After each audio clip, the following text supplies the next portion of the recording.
¿Qué tal?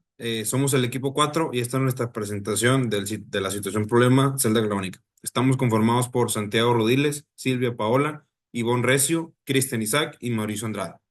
Nuestro compromiso de integridad: nos comprometemos a actuar con honestidad, responsabilidad y respeto, haciendo referencia a toda información que sea proveniente de otras personas. Y bueno, comencemos. La problemática de los combustibles fósiles. Los combustibles fósiles, como el petróleo y el gas, han sido fundamentales para el desarrollo de la industria, el transporte y la vida moderna. Sin embargo, su uso genera altos niveles de contaminación, contribuye al cambio climático y su disponibilidad es cada vez más limitada.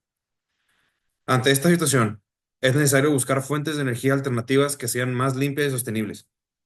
Tecnologías como las celdas solares, galvánicas y de combustible ofrecen nuevas formas de generar electricidad sin depender del petróleo y con un menor impacto ambiental.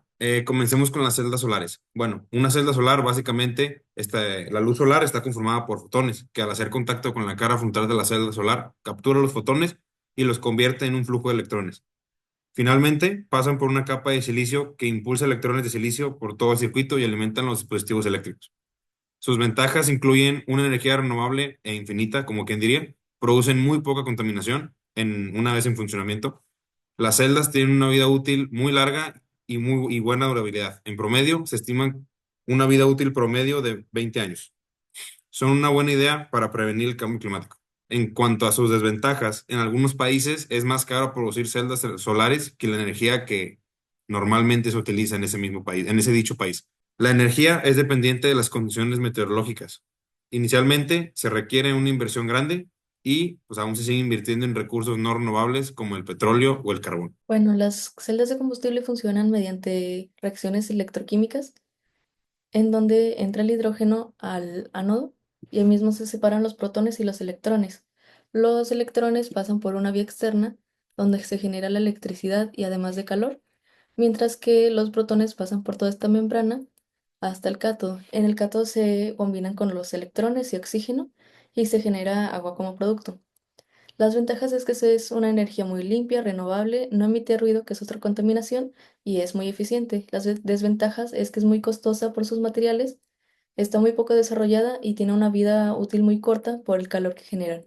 Las celdas galvánicas funcionan debido a sus varios componentes. El primero son los dos electrodos, que primero tenemos el ánodo y el cátodo.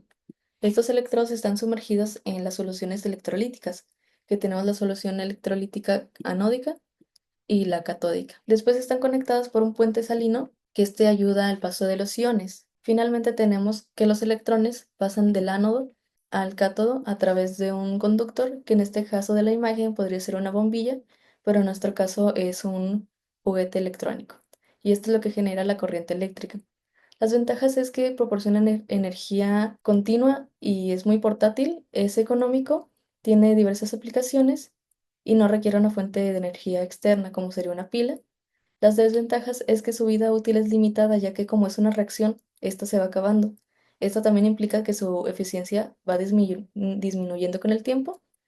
Algunas de estas reacciones son tóxicas y contaminantes y estas celdas no llegan a ser todas recargables. El objetivo de esta situación problema es diseñar una celda galvánica, mejor conocida como una pila, para lograr generar un voltaje de entre 2.5 y 3.5 volts y alimentar un juguete electrónico. Esto en base a una mezcla de medias celdas y a los fundamentos y principios electroquímicos. Para armar nuestra celda galvánica, colocaremos 30 mililitros de una disolución de iones de cobre a 0.5 molar dentro de un recipiente de plástico de 50 mililitros. Insertamos un tubo de cobre y en su interior colocamos una barra de magnesio envuelta en papel para evitar el contacto directo entre los metales. Ambos electrodos fueron previamente limpiados y lijados para asegurar una buena conducción. Luego, con un multímetro, medimos el voltaje y la corriente, conectando la punta positiva al tubo de cobre y la punta negativa a la barra de magnesio. Finalmente, usamos cables con caimán para conectar nuestra celda directamente al juguete electrónico, reemplazando una de sus pilas y comprobando su funcionamiento. Hola, yo soy Cilia Burguet Hola, yo soy Santiago Rodiles. y vamos a presentar a continuación los resultados. Primero, tenemos aquí la representación visual del experimento que logramos hacer en el laboratorio. Quitamos una, no jala. Y ahora esto va a ser, no, tiene que ser en positivo. Tócalo los dos.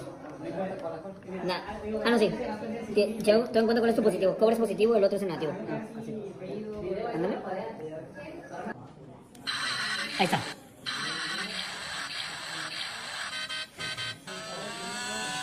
O sea, profe, las cosas están abajo. Bueno, pues al final pudimos concluir que pues, la celda galvánica construida generó un voltaje de 1.5 voltios y pues aunque fue un valor no esperado, o sea, no logramos llegar al valor que se esperaba, que se estimaba, fue suficiente para alimentar el carro eléctrico de juguete que teníamos como el experimento. Y pues esto nos demostró cómo incluso con materiales simples y condiciones básicas es posible generar energía útil. Y después, en base de eso, sabemos que la disminución progresiva del rendimiento podría, pues, atribuirse al agotamiento del magnesio o a una disolución incompleta del electrolito. Bueno, siguiendo con esto, en esta celda galvánica, la cual es a partir de magnesio y cobre, lo que nos va a generar la electricidad es el magnesio que se oxida en el ánodo, liberando electrones que fluyen hacia el cobre, generando la energía que medimos que fue de 1.46 volts a 1.50, variaba de momentos a momentos, mientras que nos daba una corriente de 0.5 amperes. En esta gráfica que hicimos por medio del MATLAB pudimos simular cuál sería el desgaste del magnesio a lo largo del tiempo. Aquí simulamos 5 horas, en donde nos marca que sería un desgaste del 25% más o menos, y que la energía generada a lo largo de ese tiempo sería en total de 3.5 watts hour. Mi nombre es Mauricio Andrade y yo les voy a hablar un poquito de lo que me toca decir las discusiones. Primero, un primer punto que quisiera tocar es que la celda galvánica alcanzó un voltaje de 1.5, que bueno, pues estaba por debajo del rango esperado que teníamos, que era de 2.5 a 3.5 volts. Pero bueno, aún así logró encender el juguete electrónico demostrando que generó energía funcional, ¿no? Entonces es algo muy importante que pudimos llegar a la conclusión a la discusión que pues sin embargo no llegó al rango esperado, llegó lo suficiente para que funcionara el juguete. Las posibles causas que llegamos, que después de discutir, que pudimos, que pueden haber sido las razones por las cuales no llegar a ese rango fue, pues, primero la concentración no óptima de la disolución, 0.5 m a lo mejor no fue suficiente. Contacto eficiente entre los metales, pues a veces ahí se puede pues, impedir que haya buena conducción. O imperfecciones de la preparación de los electrodos, ya sea la limpieza, el lijado, etcétera, ¿no? Bueno, también segunda teoría, una celda galvánica depende de los materiales usados y la concentración de iones en la solución. Pues en este caso, el par de MgSU debería de generar una diferencia potencial adecuada, pero condiciones no ideales pues, afectan el rendimiento, ¿no? Y pues de acuerdo con la química general, la eficiencia de una celda puede disminuir si el equilibrio redox se ve alterado por factores experimentales. Gracias a esta situación problema nos dimos cuenta que las celdas galvánicas sí son una gran opción para generar energía sin usar tantos recursos no renovables. Y esto lo podemos comprobar al cargar y hacer funcionar un carrito electrónico. Y como recomendación yo diría que ser muy exactos al hacer las disoluciones para que los resultados sean más exactos. Reto vimos cómo es que los combustibles fósiles son una herramienta que pues, debemos dejar de usar. Sin embargo, necesitamos nuevas formas de crear energía para utilizarla en nuestro día a día. Vimos cómo es que las celdas galvánicas funcionan y qué tan útiles son. Y en nuestro caso, nuestro reto fue hacer funcionar un juguete. Yo considero que con suficiente dedicación, tiempo y esfuerzo podemos lograr mucho más que hacer funcionar un juguete.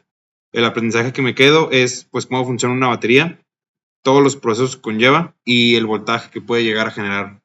Gracias a esta situación problema puedo entender un poco más acerca de las celdas galvánicas y su funcionamiento principal, y a pesar de que no nos dio el voltaje ideal para el experimento, logramos hacer que el carro de juguete funcionara de forma normal. Y una recomendación que yo haría para futuros experimentos como este sería primero hacer varias pruebas para ver qué funciona y qué no funciona, y también para asegurarnos de que las medidas y el voltaje esté estimado.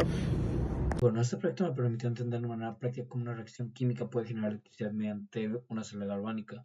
Lo que me llama la atención es cómo el magnesio se oxida y el cobre se reduce, lo cual produce un flujo de electrones que, aunque bien es pequeño, es suficiente para mover un juguete. Es interesante ver que detalles como son la limpieza de los metales o la concentración de la disolución pueden afectar mucho el resultado, y me quedo con la importancia de la química como base para desarrollar alternativas energéticas más limpias y accesibles. Hola, yo soy Mauricio y les voy a decir mis conclusiones. Bueno, a través del proyecto pues entendí mejor cómo funciona la celda galvánica y la importancia de sus componentes para generar la electricidad. Aunque no logramos el voltaje ideal, el hecho de que se encendiera el juego demostró que el sistema funcionó. Y lo que se hace muy importante es cuidar los detalles, la limpieza, etcétera, etcétera, para que todo jale y para que todo funcione con mayor precisión y con mayor exactitud.